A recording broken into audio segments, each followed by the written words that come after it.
امیر جماعت اسلامی حافظ نعیم الرحمان نے دعویٰ کیا ہے کہ 28 اگست کو ملک گیر شٹر ڈاؤن ہڑتال میں ملک بھر کے تاجر اور عوام ساتھ دیں گے۔ لاہور میں پریس کانفرنس میں حافظ نعیم الرحمان نے واضح کیا کہ بجلی اور گیس کے بلوں میں اضافے، فیول ایڈجسٹمنٹ سمیت دیگر ٹیکسز کے خلاف عوامی مہم چلا رہے ہیں۔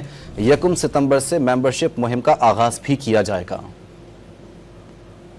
28 تاریخ کو انشاءاللہ مکمل شٹر ڈاؤن ہڑتال ہوگی، ملک گیر ہڑتال ہوگی۔ 1 ستمبر سے جماعت اسلامی کی بہت بڑی ڈرائیو ممبرشپ کیمپین کی صورت میں ہر گلی محلے میں، ہر گاؤں میں، دیہات میں، ہر چوک اور چوراہے میں، ہر شہر میں، ہر بستی میں اور سب جگہ پر ہم جائیں گے۔